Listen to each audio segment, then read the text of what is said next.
All right, I think we're just going to get started. It's so wonderful. Welcome, everybody. Good to see many familiar names. Thank you for being with us for over the past 2 years. And today we have Ming Fan joining us, and I will get to introduce Ming in a second. So for those who are new, my name is Zhang, and this, as I mentioned, this is our 95th event since the pandemic started. And I'm the founder of WildChina, a travel company headquartered in Beijing, but we have many offices in China. That's why I traveled back this time. And Ming Fan, or in Chinese, we switch it around, it's Fan Ming, is the executive director at United States Heartland China Association. This is a grassroots bipartisan organization committed to building bridges and promoting opportunities between the Heartland region and China.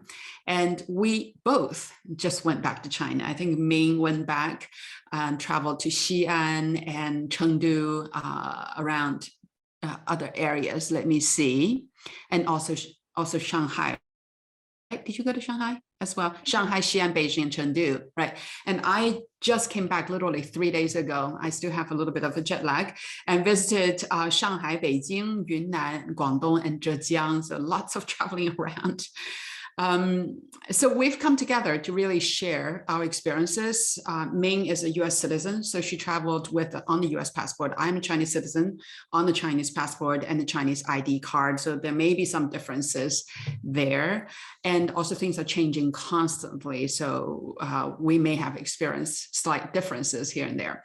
Now, before we begin, I'd like to just briefly introduce Ming. In addition to serving as the executive director at the U.S. Heartland China Association, Ming is also a member of the National Committee on U.S.-China Relations.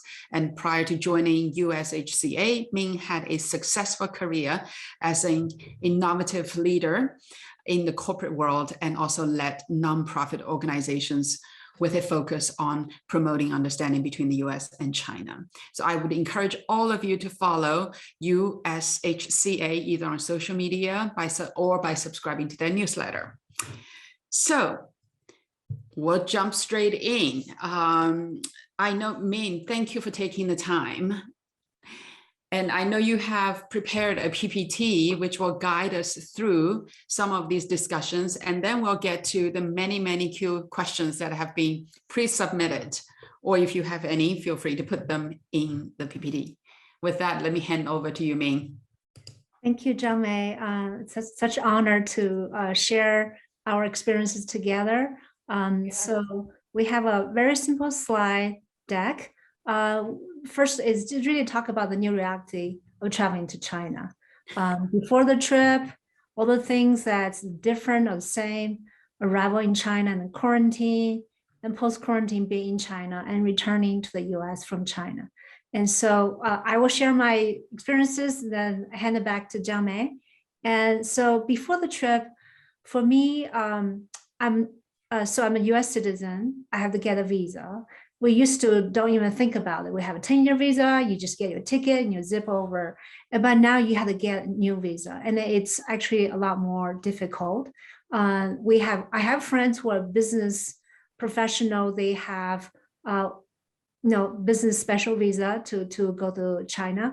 But for me, it was actually a humanitarian visa.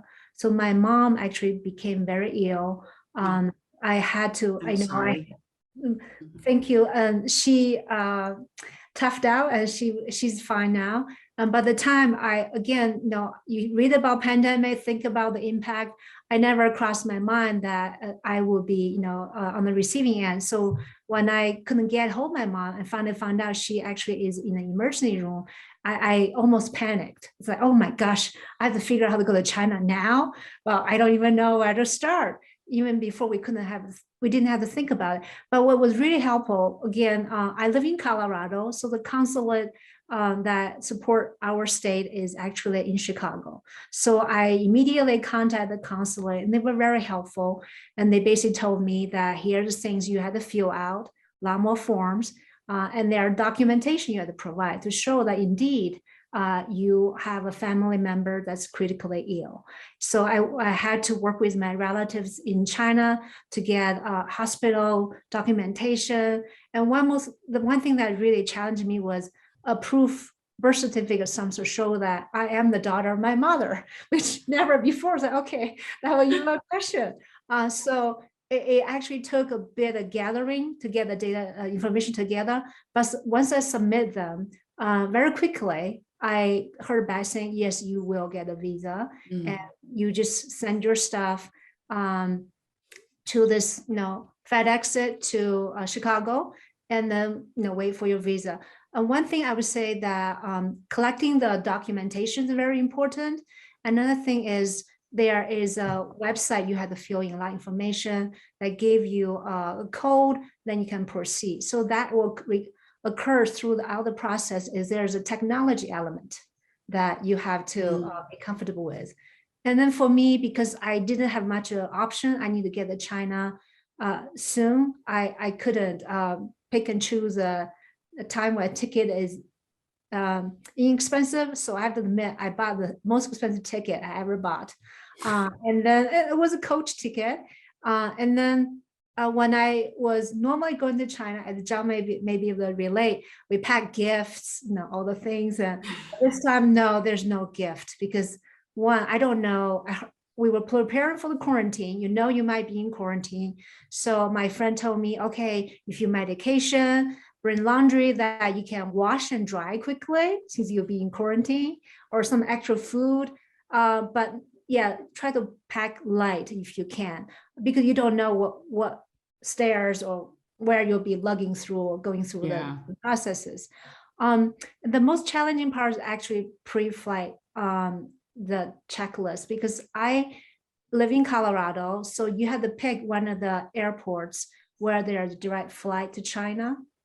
For me, I chose San Francisco, even though United Airlines was not the less expensive one, but they were more dependable because there is a situation where if a COVID case was found, they will cancel a flight. So I have friends whose ticket were canceled multiple times. Yes. So I decided to go where it's less likely to be canceled, which was San Francisco. And then you had to go to a designated clinic to get a COVID test. This is no swab, right? John, I don't know if you had I had to take a picture of me getting my blood drawn from my vein because people say, hey, just be safe, take a picture that you are really getting tested. And then the most amazing part is after you do the test, upload it. And I wonder, how do seniors do this? And amazingly, there are actually new business popping up, helping you navigate through this whole process for a couple $100. But to save money, I never get through the whole thing. And then the test in San Francisco was pretty expensive, I would say, was about $500. Yeah. And the key thing is you have to get this green code, but it's the most tech advanced green code I've ever seen. It's a running green code. It's not a dead green code. So John is going to show you. I'm trying to pull it up because mine is still fresh. Go ahead. If you say, oh, I got a screenshot of the green code, you will not be able to board a plane.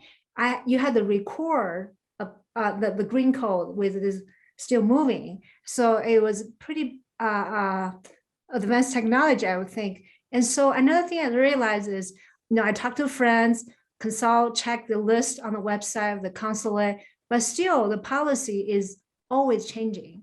So I prepare for the most complex policy and then but still monitor. And finally, I would say you have to be flexible because sometimes you have no control of everything. And so if you can make sure you're in a position where if changes happen, you can be okay, then that is a really good way to go into trip. So let me turn to Zhang to share her experience. Right, thanks. First of all, this is sort of like generally what the green codes would look like, and it's called a health code.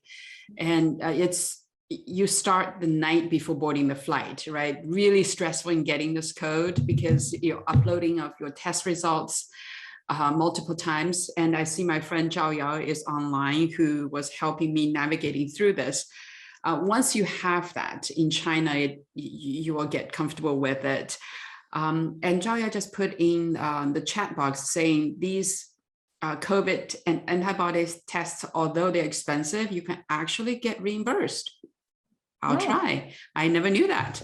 I'll try that. And I would say most of my experience are very similar to yours, except I lucked out. I am a citizen, so I have a Chinese ID, which of course cut out the visa complication. And if you are going to China for business, it's actually also documentation. It's extremely important. If say WildChina as a travel company issues an invitation, it doesn't count. That's considered as a tourist visa, which are not issued. So you have to have a fairly highly established, like larger institutions for company business purposes inviting you, and there's limited slots, so it's not easy to get a visa.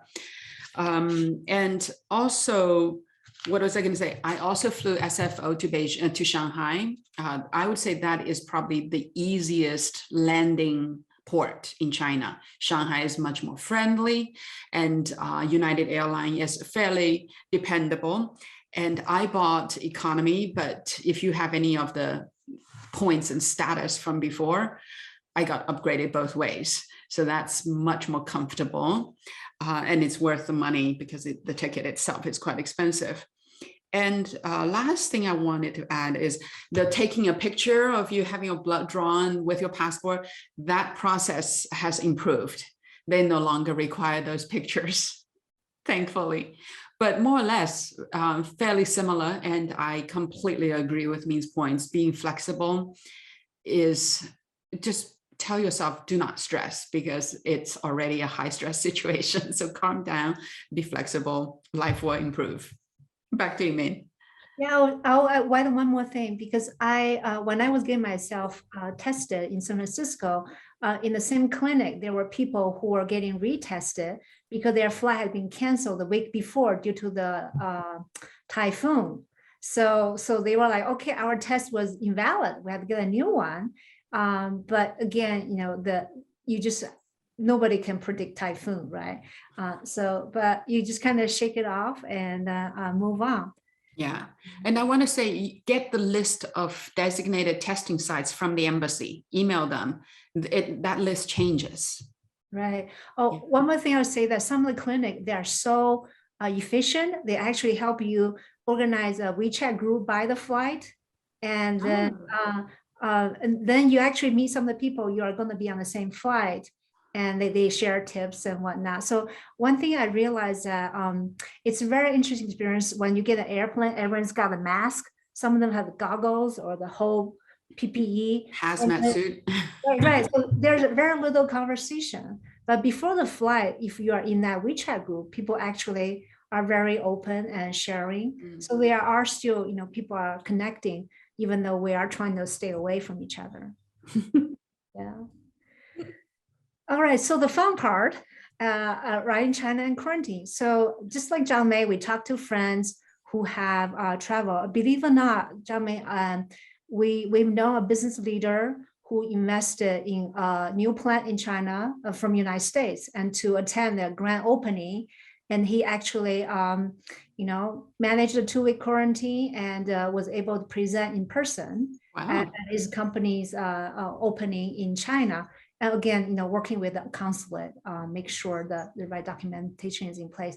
So just like Zhang Mei, I picked also Shanghai because we heard that they are very efficient and they actually let you order things while in your quarantine versus other places you may not be able to order takeout.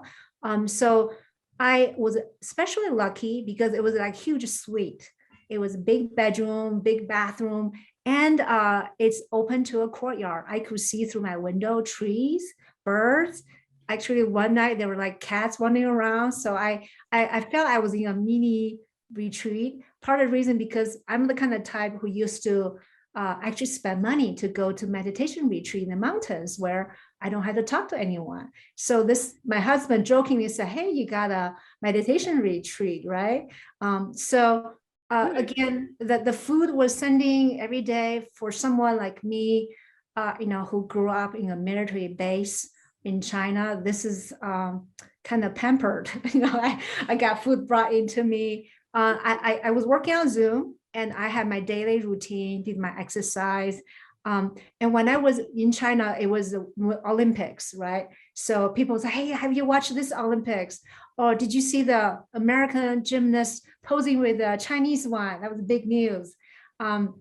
So another funny thing was when the Chinese athlete returned to China, they were also going through quarantine. So on the social media, showing them doing their exercise in the quarantine. So I felt like I wasn't alone. I was along with the Chinese team athlete returning. There's a little bit of camaraderie going on. So the 2 weeks in Shanghai, the first week felt kind of slow, but then the second week really quickly went by. And then make sure you get the documentation in paper, in digital, everything. You want to show that you have, passed this test. There was a lot of tests every other day.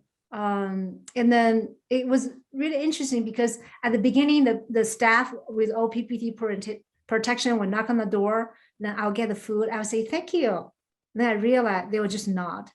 And then I tried to have a conversation, say, oh, you guys must be working so hard. They were like, well, this is a new business for us. So they were very interesting. But then on the third, fourth day, I realized I'm the only one saying thank you. People just kind of open the door, get the food, shut the door, and then move on. So it became a little bit monotonous after a while. And I'll hand over to Zhang.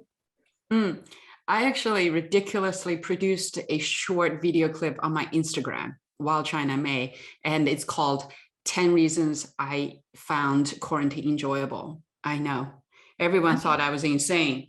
But truly, like if you develop a routine, like Ming was saying, it's really productive, I find. You can zone out, there's no noise, literally no noise. If you can find a way to be comfortable with yourself, to work, I really felt very well taken care of. The food, I think both me and I are probably ethnically Chinese. So I personally found the food very good for at least 10 days. It's better than what I can cook up at home. But for anyone who's not so accustomed to Chinese diet, it becomes very repetitive after about a week, right? The one thing I want to know is, do you have a Chinese bank card? Because the one thing that makes life extraordinarily enjoyable is having Jingdong or Taobao or any of these Chinese online payment delivery shopping capabilities.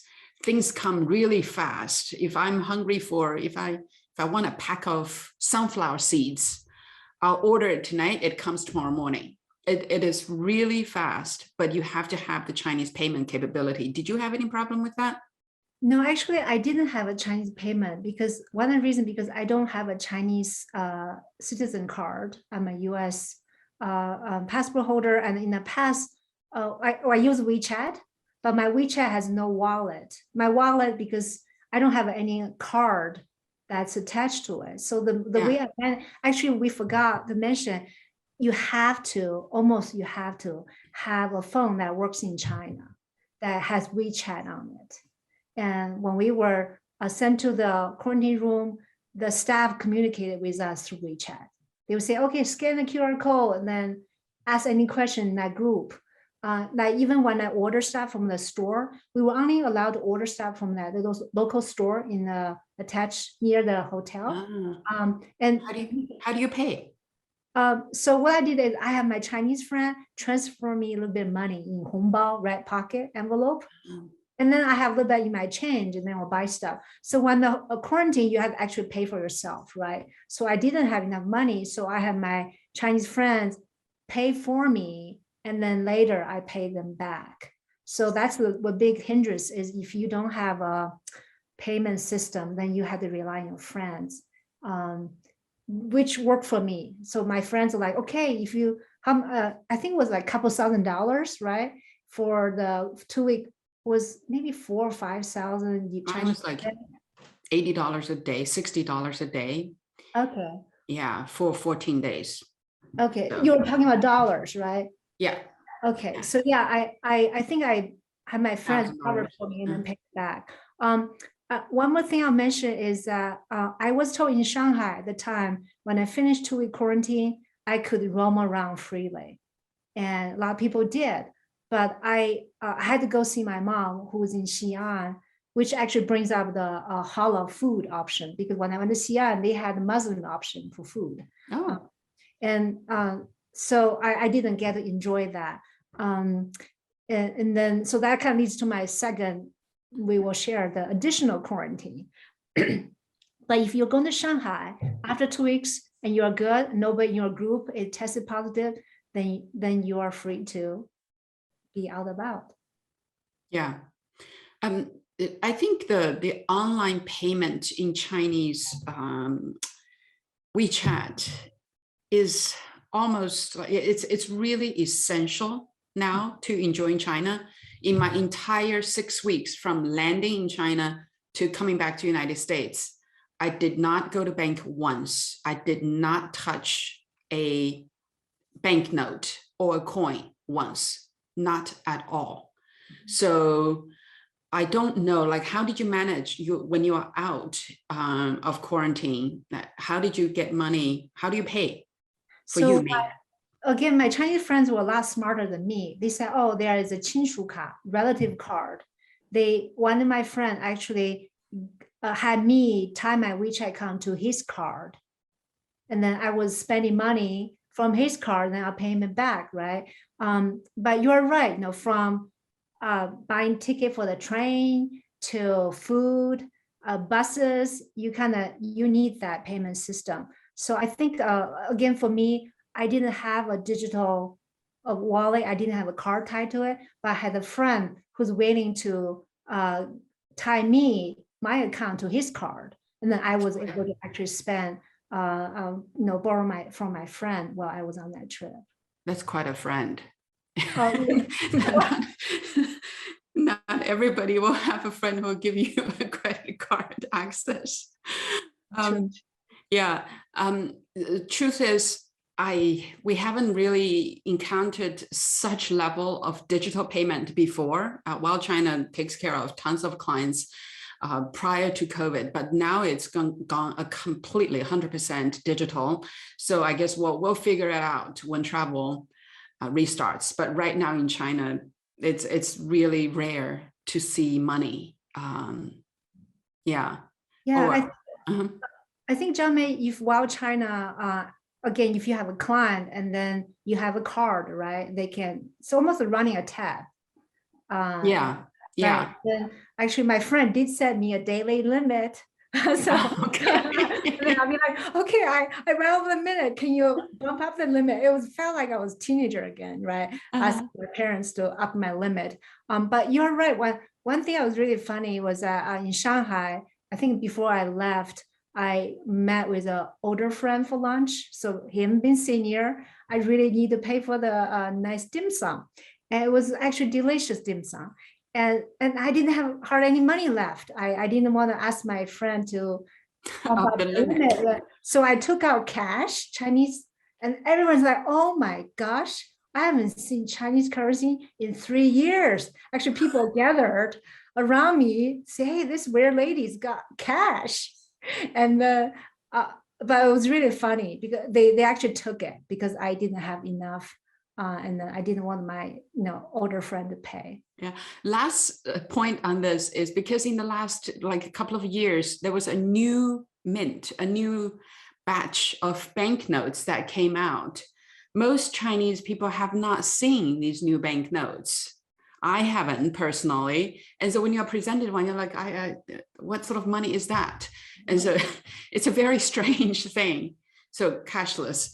A friend, Fei Chin, asked, cannot validate my ID card in WeChat, so I don't think I can pay from the red envelope. I think somehow you'd have to get past that technical obstacle to get cash into it. With WildChina, we can probably set a limit and still figure out a way to transfer money into people's WeChat account. Otherwise, it's just, without WeChat, it's impossible to move around in China, right? Yeah, should we move on? Yeah, again, I think tying the 亲属卡 friend card is a good option. My friend initiated it and tied my account to his card. And that's how I was able to spend money on that. Yeah. So again, I had to go through extra quarantine, this time in Xi'an. At the time, again, Shanghai was low risk. So in China, people become very sensitive, high risk, low risk, right? And Xi'an was low risk. However, it was hosting the national sports event.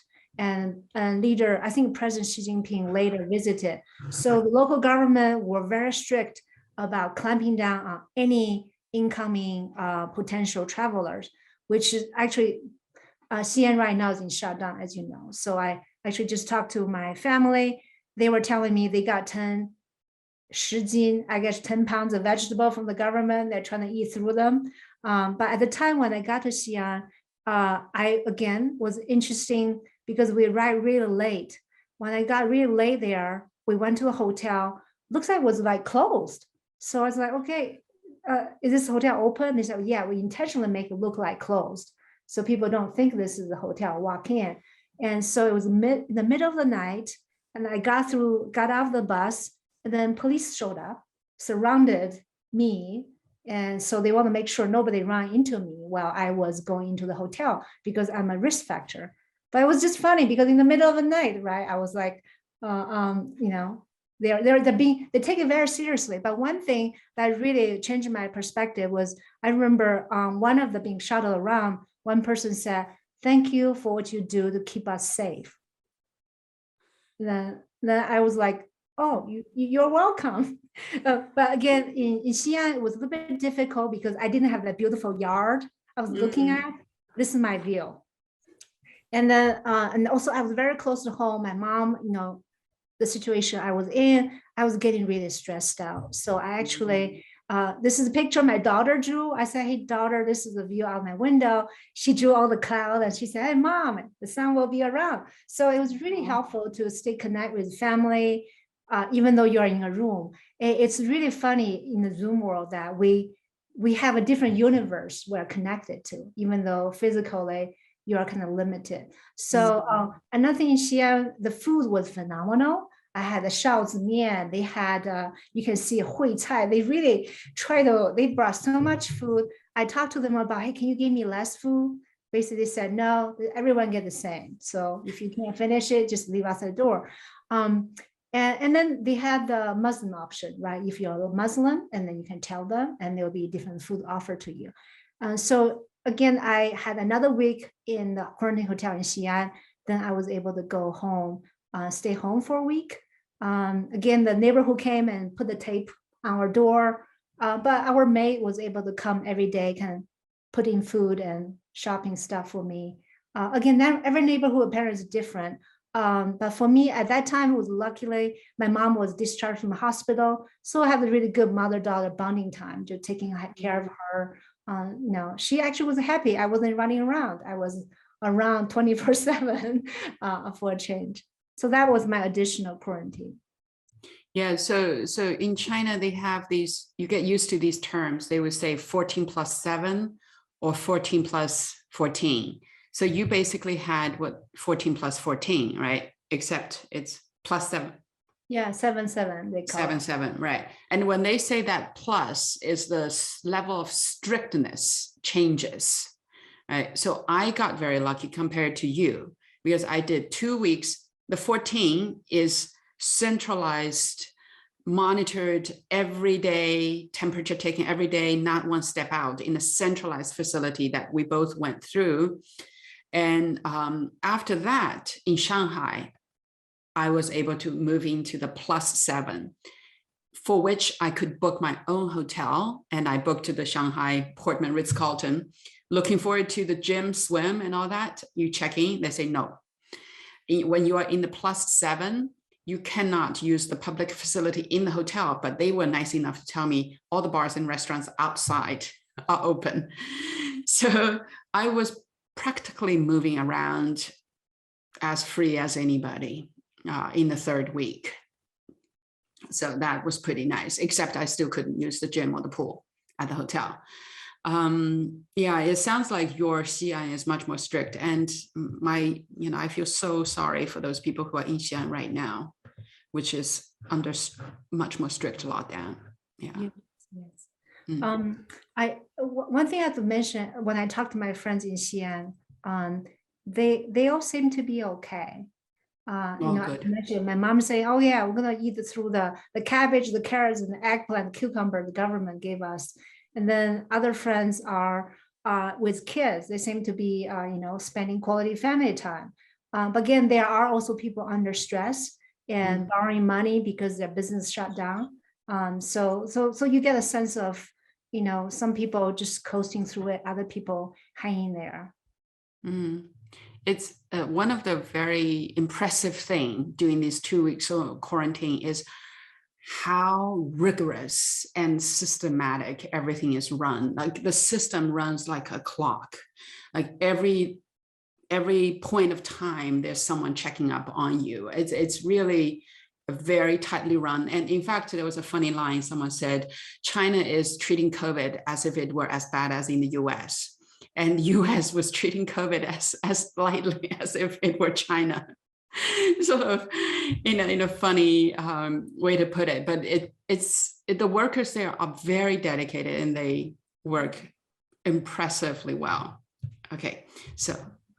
I would say the same. I also feel a lot of people are stressed out, especially on the front lines, just like the front workers here.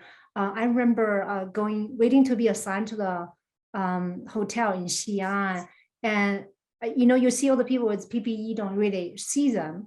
And there was one guy, I think he got too hot. He finally took his goggles off, and I saw his jet black hair, and then see what the person really looked like. And he's like wiping his sweat, right? Talking about where is that bus that here to pick up people. They work really long shifts. They do take it very, very seriously. I also had an interesting discussion with a student who said that, isn't that interesting? Because at the time, again, coming from Colorado, students in China were saying, hey, you have so many shootings in the United States. What's going on?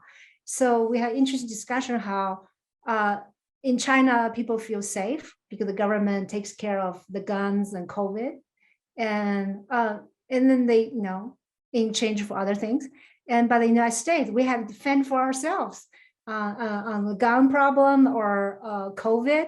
And so that was very interesting. But I do think that this travel felt like we were in two very different systems for sure.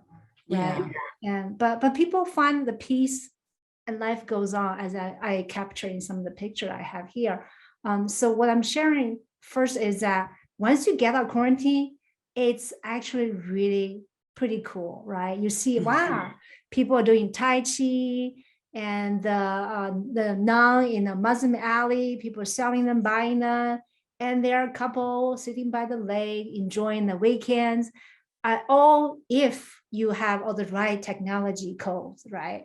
So for me to get so because I have a US passport, I couldn't get in Shanghai, Suishenban, the second code, I couldn't by all the different inquiries, I couldn't get one, but I was able to get this big data one, the first one. And that one, so I get as many as I could manage. So I got this first one to be green. The third one turned green for me. And then I was able to use those both codes and release the paperwork and board the plane from Shanghai to Xi'an. And later when I went to Chengdu, I couldn't get my code to work for Chengdu either, but I showed them the big green arrow and the one from Xi'an, so the people will wave me through. And then when I went to Beijing, they had to take a Beijing one. They wouldn't take anything else. I was stuck at a train station. I couldn't get it work at all. Then finally someone said, oh, you should try the health kit. It's especially for foreigners.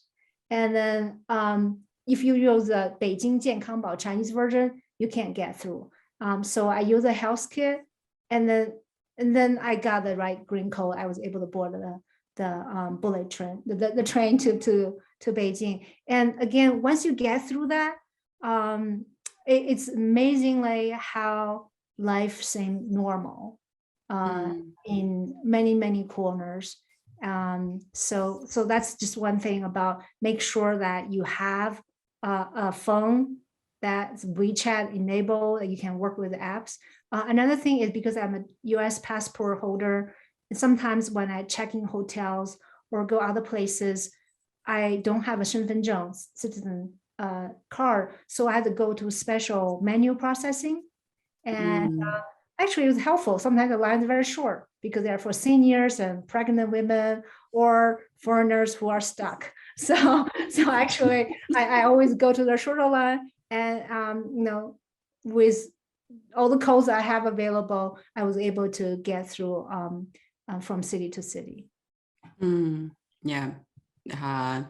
I can relate. Actually, I got it easy just because with the ID, it seemed initially very confusing, all the codes, right? This is just an example of the amount of codes.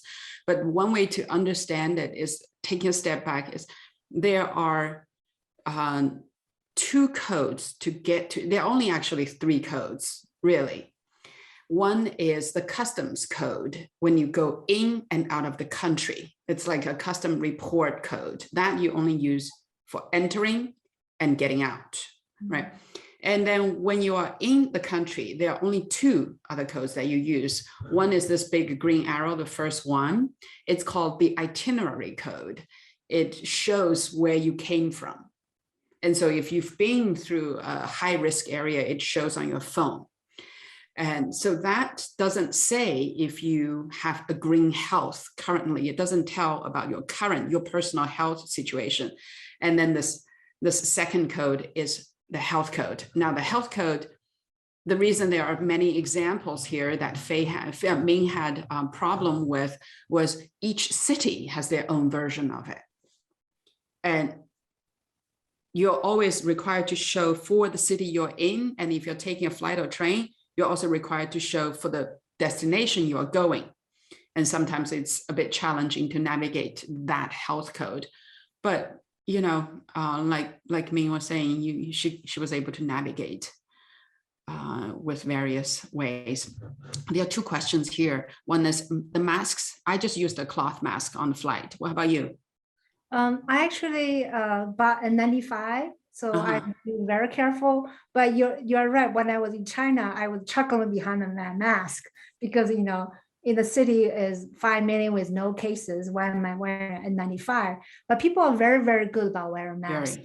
Even the little kids, I remember seeing little kids reminding their mom, mommy, you forgot to put your mask up, right? The kids like second nature, mask up. So definitely, yeah, it's not a problem there. Yeah, it's all the public trains, flights, movie theaters, plays, everyone's masked. Not a single person isn't masked because someone will approach you and boot you out if you're not masked, right? So universal 100% masking. But in restaurants, in parties, or even in office, once you go through the front door, when you're in the office, like everyone's mask off. Yeah, like you go to the restaurant in Shanghai, it just feels like the good old days, right? Yep. People having lunch hour, office break. Yeah, it was, as I shared, right here, even though the picture from outdoors, it's just people enjoying life. Yeah. Is the foreigner's health kit on WeChat? No, that's a separate app or a mini program. It's a mini program. And again, that's a one apparently Beijing created just for foreigners that work very well. And that one actually worked for many other cities if you couldn't get the local ones to work. So when we say mini program, that is a small program inside WeChat, generally speaking. Yeah. Do we have more, or should we cut to some of the questions we have? Well, one thing I'll just really be quick about. And again, once you get a quarantine, my favorite part is zipping around in the trains, right? The trains are, again, amazing how efficient. There's a dining car, people are eating, and then walking down the Muslim alley, seeing the takeout, the Waimai boys taking a break, and meeting with family, friends, and it just, again, priceless. Again, I think people say, is it worth it? I think totally it's worth it. Especially, I remember when I was going to college, it would take me 13 hours by train from Xi'an to Beijing to go to school. But right now, you fly across the ocean. So I think about the months it used to take the train, the boat from China to the United States. Still, it's a lot faster and in a lot of comfort. Yeah, no, I second that. It sounds daunting before you do it, but once you've done it, it's really enjoyable, and so I find it absolutely worth it. And in fact, I would not hesitate to go back in like half a year. Don't tell my husband. So okay, go ahead.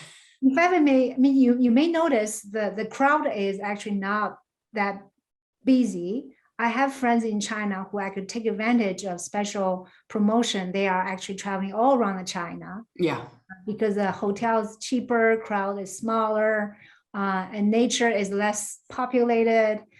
Even when I go to restaurants, and it was actually, you almost feel like the VIP experience, just because not that many people were there.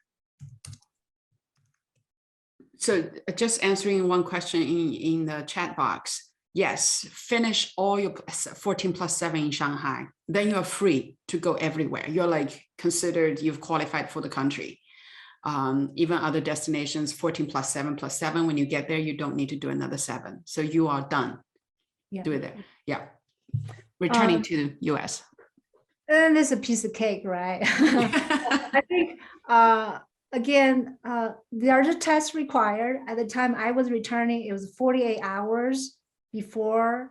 I don't know if Zhang they changed it. So I went to, this is another thing, that I booked the hotel close to a hospital that can provide the right kind of certificate. Because for coming back to US, at least I was told the test result has to be in English. So if you go to a little clinic, they might not have the capacity. So I went to Fudan Fushu Yiyuan, one of the big hospitals, and it took a little bit running around the hospital. Chinese hospital can be very crowded.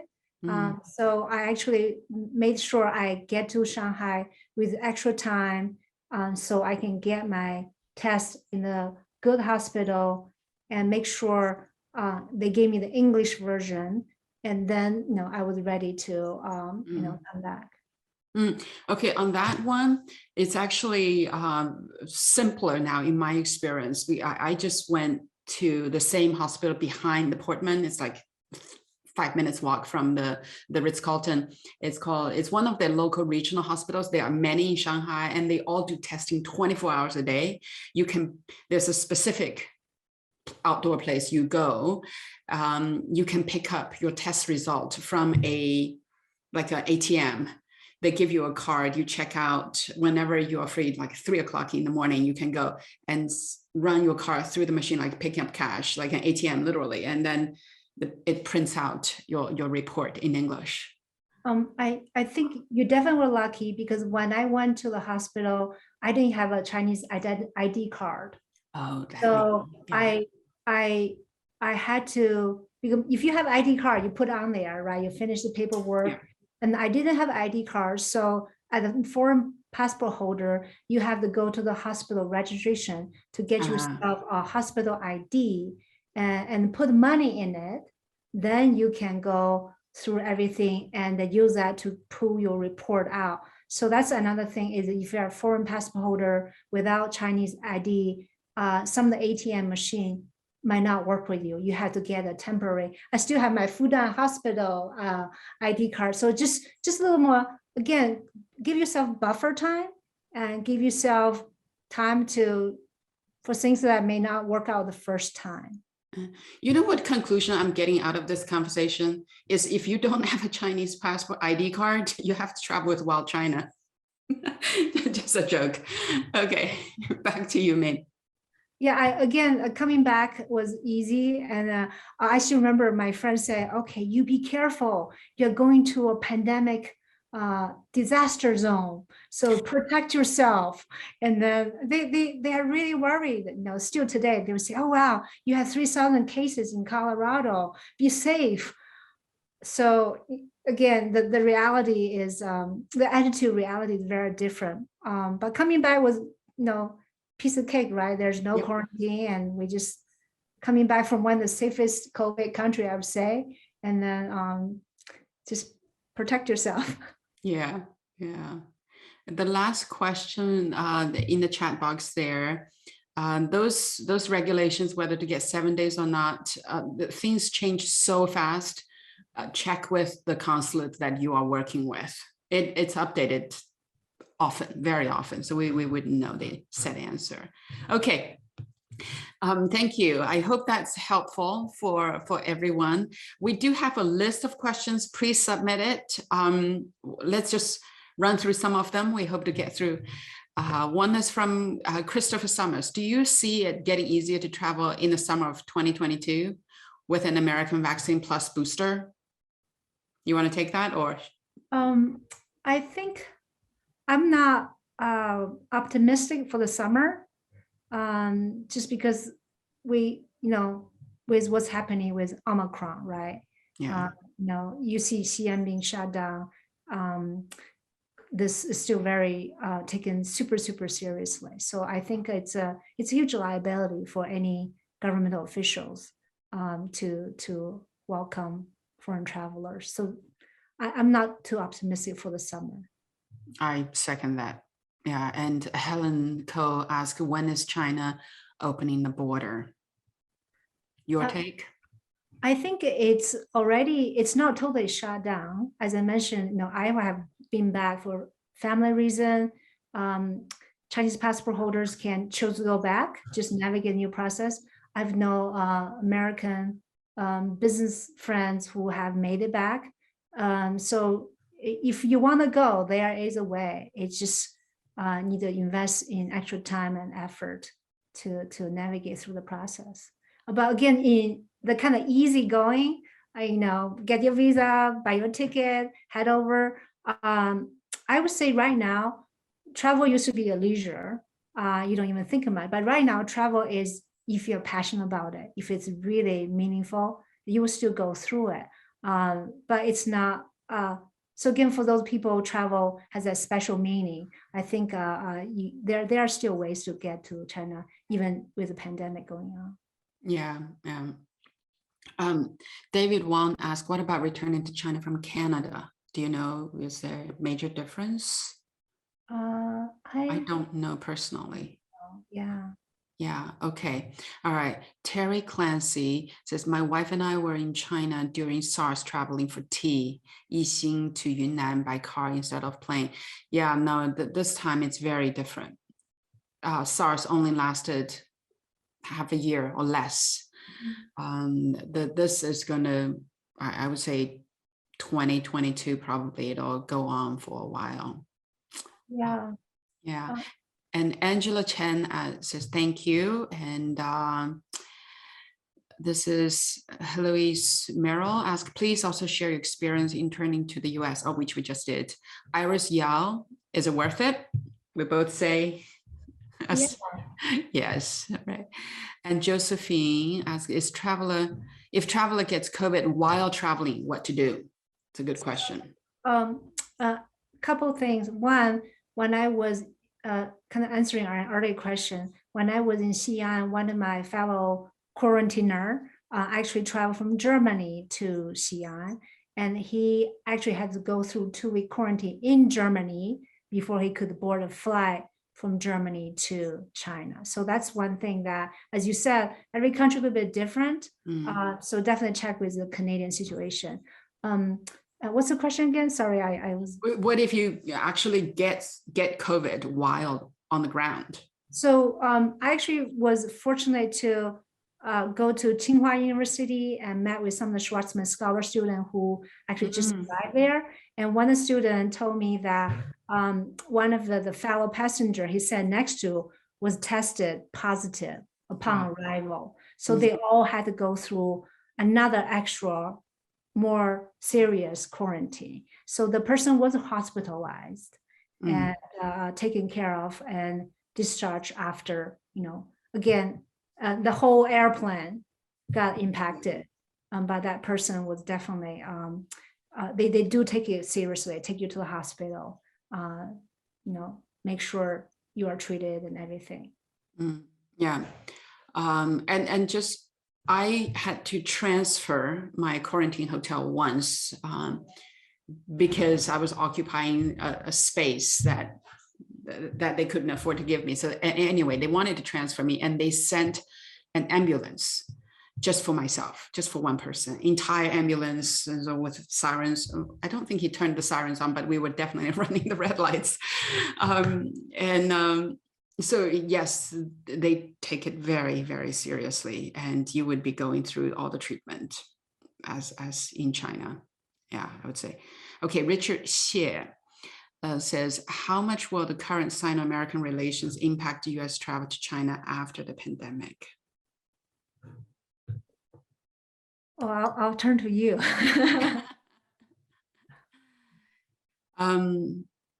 You know, I'm curious to hear from everybody in this room, really. Obviously, for me personally, this trip back reminded me of how much I enjoy the country. I enjoy meeting the people, the food, the scenery. I even had the good fortune of hiking with a National Geographic walker. He's a Pulitzer Prize winner, Paul Solopek. And we walked through the mountains near Lijiang, and the villages are so beautiful. And so to me, I hope everybody will be as eager to return to explore China as I am. But I'd love to hear from, I think if you're in this room, you probably are more inclined to embrace traveling to China. So I don't know. I hope it's positive rather than anything. Yeah, I think it would be very positive. Recently, we did the event for Kunming and Denver sister city. One of our partner, she's actually older than us, and she just returned from 1 month in Turkey, right? She's older, and she said, I can't wait to go back to China, to go back to Kunming. And then when I was in visiting a student in Tsinghua, they were telling me about many students they know they would love to go back to China for their China studies. Again, there's if you have been there, I think you have been truly touched by the people, the place. Mm-hmm. And then like me, we have family. Again, there's nothing will stop us to go see the family. But even the business people, as I mentioned, this business leader, investor, stayed for 2 weeks quarantine so he can be at the grand opening of his business. Business is still booming. So I do think that actually recently we're at the event where Ambassador Qingang's team talk about how they are looking for new processes where they can make it easier, for business travelers. Mm-hmm. The concept of a bubble or some quarantine bubble. I don't know what that means. Maybe it's a executive suite. But I think that there's a lot of interest. Yeah, I hope so. Okay, 2 questions from the Q&A box from Anthony. Oh, hi, Anthony. And what can you do about having access to money if you are a US citizen and don't have a friend or Chinese bank account? I think we touched some of these. 支付宝, the one that's offered by Alibaba actually takes credit card, I believe, international credit card as well. And WeChat might also, but you can give that a try. And I'm sure WildChina, when inbound travel to China opens, we will figure out a way to enable, I don't know, like what Ming was going through, setting up a relative or a business account for our travelers. I'm sure that's going to be in the makings. And another question, usually Americans have a 2 to 14 days yearly vacation. Why would they go to China if they have to spend 14 days in quarantine? Yeah, if they have to spend 14 days in quarantine, probably not. And yeah, right. I would say, honestly, being able to go to China, have the flexibility if a hiccup happens, is quite a luxury. Yeah. And that's why I felt like it's almost like a VIP access, because I could afford for something to go wrong and be stuck there and not worry about, because I was working virtually. I could be on my computer with a VPN. I was actually having regular meetings with my team, hosting events on Zoom. So I think we were fortunate in that way. Another thing I'll mention, I did hear from friends in the US Embassy, that they did figure out how to tie their US bank card. I just didn't figure it out. So apparently there is a way. Again, working with WildChina or partners like that who cover your back, that's always a safe option. Yeah, thank you. And I want to thank everyone who's put in the chat box. Thank you for joining us. And there's so much interest. And Angela, thank you. And Kitty says she's been to China 6 times, favorite place to go back to. Sarah says several friends there in China be inviting her and can't wait to go. Kitty also being invited to return. Fantastic. Okay, here's one question. US debit cards work there? Yes, so if you can use a credit card or debit card, but those are only in large establishment like hotels or buying more expensive items. You will need a WeChat account for almost everything else. I went to pray in a Tibetan monastery and lit some candles, and afterwards I felt like I would like to donate a little bit of money to the monastery, and I had no cash. And so sure enough, you look on the donation box, there's a QR code. So I was able to do that. So that's probably a must-have. I do think there are places that will still take cash. It's just, when I was in a Muslim alley in Xi'an, there are places will still take cash. So you can look around, and there's people who still recognize cash. It's just kind of few and far between. Yeah. Okay. So 2 more questions here. Does Zoom work in China? That's a quick one. Yes. Did you have any VPN issues? I had multiple VPNs. I tried all of them. And sometimes I think ExpressVPN worked for me. NordVPN didn't work. Another thing about Zoom is that in the US, you get a Zoom link, you can get in, but in China, you need to get a Zoom meeting ID and a password. That's actually easier. Sometimes the link does not directly work. But yeah, Zoom worked very well. I FaceTime with my family, Zoom with my coworkers.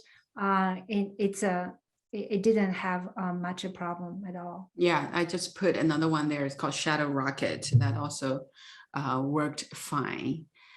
Now, I've been to China. Ed says been to China 26 times. That's, I think, the record number. How can one load money on WeChat without local address and bank? So we'll figure that out. I don't have a set answer right now. Jenny Liang has a question for you, Min. May I ask how to join the WeChat group that you were talking about? So one of the clinic in San Francisco, when you register to get your test, they'll ask you what flight, and then they will put you in the WeChat group of that flight. So it's, again, one of the designated clinic in San Francisco that was listed in the consulate's website. Again, the service level varies, and others, like the one I went to is in Chinatown, they didn't have a WeChat group, right? But I have friends who went to a different clinic where they were in the WeChat group. Another thing I'll mention is that in the flight that I took was very interesting. It turned out later I found out we had a U.S. embassy representative, because later we realized when we met in Beijing, we're not same flight, but I think he was taken to a better hotel, and then the rest of us. And another thing was just there are very few foreigners, foreign passport holders. Most of them are Chinese passport holders. Yeah. And then I try to help the other folks who couldn't navigate, because it is kind of difficult if you don't know the language and you don't have WeChat. Yeah, I would say that this entire process seemed a lot more intimidating before boarding the flight. It's just psychologically, there's a lot of fear of obstacles coming your way. And so I have to admit, upon landing and walking out and being probed deeply in those COVID tests, I mean deeply, and walking through the uncertainty of not knowing which hotel you will be assigned, you can't really pick and choose. That process was challenging. almost doubted if I would be able to sustain the trip. But as soon as you settle into the hotel room and people, no matter how routine their work is, they're nice to you. And even at times when I had problem filling out the forms, the individual would say like, 来来来，我帮你. And I'll help you. They just took my phone and helped me fill out the forms.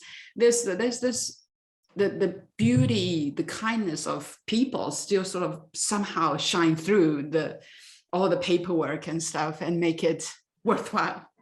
Yes, I would say so. I think, again, many times like, oh, somebody help me, I'm kind of stuck. And then people will come over, right? Sometimes more than you want to try to help you out.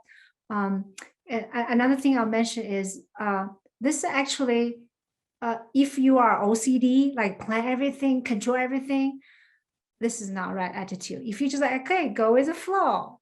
And then you have a really enjoyable, again, I think as Zhang said, when we go again, it will not be stressful because you've done it once. So you know, so again, go with someone who's been there and who can kind of help you throughout the whole process. Yeah. And I think we're sadly out of time, and Meredith is still in quarantine, enjoying the remaining days. And Tom, thank you for joining us, and everyone, thank you so much for joining us. And now, Min, do you have any last parting words you want to share in addition to what we just said? Yeah, I would say that the bond between the people is deep. The lack of travel is actually has its impact. So I highly encourage people virtually, Zoom, whatever, to stay connected with our friends and contacts in China, because I think it's really, really important. When we had the Denver Kunming event, and our friends in Denver are older, they were really, really appreciative. They were talking about it was so wonderful to see the faces of old friends they had visited, and then bring back the memory. So I think that the younger generation owe it to the other folks to create opportunities that people can still visit through Zoom or other digital channels. Yeah, completely. So we do hope you'll come back and travel with us. We will be sharing links to the various resources that we discussed in the post-event email. So make sure you sign up on info@wildchina.com. And also follow Min's organization. And if you have any questions, reach out. And Min's organization, once again, is U.S. Heartland China Association, USHCA. Thank you all for taking the time. Min in particular, thank you for taking the time. We will see you again and hope everyone will get back to China. Great, thank you. Happy Chinese New Year. Soon. Yes. And I look forward to traveling to China with you someday. Yes, I hope so. Okay. All right. Thank you, everyone. Take care. Have a good evening. Bye-bye. Bye.